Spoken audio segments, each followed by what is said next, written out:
মাগরিবের আজানের সময় ঘরের দরজা জানালা ভুলেও খোলা রাখবেন না। যদি খোলা রাখেন তাহলে মারাত্মক কিছু ক্ষতি হবে। কি ক্ষতি হবে সেটা জানলে আপনি অবাক হয়ে যাবেন। মাগরিবের সময় দরজা জানলা বন্ধ করাকে অনেক সময় আমার দেশের মানুষ সামাজিক প্রথা বলে চালিয়ে দেয়। আসলে এটা সামাজিক প্রথা নয়। আমার দেশের মানুষের অবস্থা হচ্ছে, যেটা হাদিসের মধ্যে পাওয়া যায় সেটাকে বলা হয় সামাজিক প্রথা, আর যেটা সামাজিক প্রথা আসলে সেটাকে বলা হয় হাদিস থেকে নাকি এসেছে। এই ভুল ধারণা আপনাকে ভাঙতে হবে। প্রিয় ভাইয়েরা আমার, হযরত জাবের রাদিয়াল্লাহু তাআলা আনহু থেকে হাদিস এসেছে যে আল্লাহর রাসূল সাল্লাল্লাহু আলাইহি সাল্লাম বলেছেন, যখন আযান হয়ে যায় মাগরিবের সময়, যখন সন্ধ্যা ঘনিয়ে আসে, ইন্নামা শাইতানু ইয়ানতাশিরু ইনদামা, তখন শয়তান দৌড়াদৌড়ি শুরু করে দেয় মাগরিবের আযানের সময়। বুঝতে পারছেন? মানে শয়তান যখন আযানের ধ্বনি শুনে, আল্লাহু আকবার ধ্বনি যখন তার কর্ণকুহরে পৌঁছায়, সে তখন স্থির থাকতে পারে না। যতক্ষণ আযান চলে ততক্ষণ পর্যন্ত সে এক দৌড় মারে, যতক্ষণ পর্যন্ত আযান শেষ না হয় ততক্ষণ পর্যন্ত সে দৌড়াতে থাকে। আপনার ঘরের দরজা জানলা যদি অফ না করেন, তাহলে হাদিস শরীফের মধ্যে এসেছে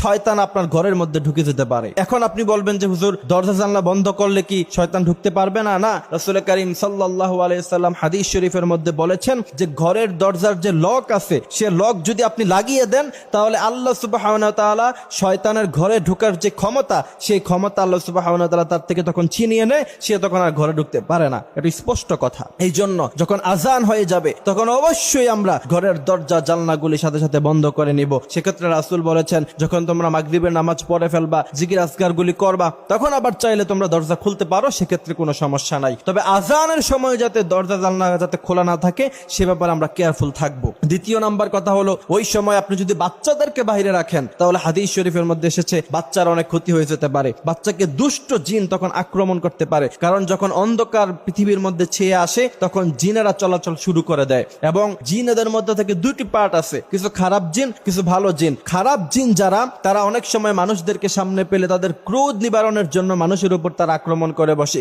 সেক্ষেত্রে সবচেয়ে বেশি ভিকটিম হয় হচ্ছে ছোট বাচ্চারা। বুঝতে পারছেন? এই জন্য মাগরিবের আযানের আগে আগে বাচ্চাদেরকে ঘরে ঢুকিয়ে ফেলবেন। বাচ্চাদেরকে বাইরে রাখার কোনো অপশনই নাই, বারান্দায়ও রাখবেন না, ঘরে ঢুকিয়ে ফেলবেন। এবং যখন সন্ধ্যা ঘনিয়ে আসবে, তখন রাসূলের শিখানো আয়াত, আল্লাহ রাসূল সাল্লাল্লাহু আলাইহি সাল্লাম সব সময় তিনি বলতেন, তোমরা আয়াতুল কুরসি পরে ফু দিয়ে তোমরা তোমাদের শরীরটাকে বন্ধ করে রাখো। আল্লাহু লা ইলাহা ইল্লা হুয়াল হাইয়ুল কাইয়্যুম লা তাখুযুহু সিনাতু ওয়া লা নাওম, এই পুরো আয়াতুল কুরসিটা পরে আপনার বাচ্চাকে আপনি ফু দিয়ে রাখবেন। তাহলে ইনশাআল্লাহ রাত যতই গভীর হয়ে যাক, যত ঝামেলাই হয়ে যাক, কোনো জিন শয়তান আপনার বাচ্চাকে আক্রমণ করতে পারবে না। এই বিষয়গুলি আমরা খেয়াল রাখবো। এবং আল্লাহ রাসূল সাল্লাল্লাহু আলাইহি সাল্লাম বলেছেন, যেই ঘরের মধ্যে সবসময় সূরাতুল বাকারা তিলাওয়াত করা হয়, সেই ঘরে কখনো দুষ্ট জিন শয়তান আক্রমণ করতে পারে না। এই জন্য আপনাদের যাদের কাছে মনে হয় যে জিন শয়তান আপনাদের পরিবারের ক্ষতি করতেছে, অথবা শয়তান ঢুকে পড়েছে, এমন যদি আপনাদের কাছে ফিল হয়, অথবা দেখবেন রাত্রেবেলা হঠাৎ ঘুম ভেঙে যায়, ভয় ভয় লাগে, যদি এমন কখনো কারো হয়, তাহলে সূরাতুল বাকারা তিলাওয়াত করা শুরু করে দিবেন নিয়মিত।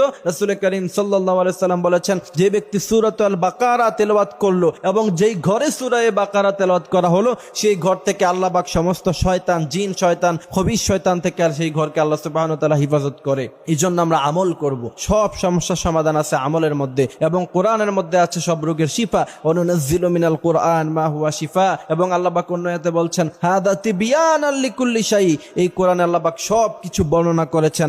আল্লাহ সুবহানাহু ওয়া তাআলা আমাদেরকে এই কথাগুলি বোঝার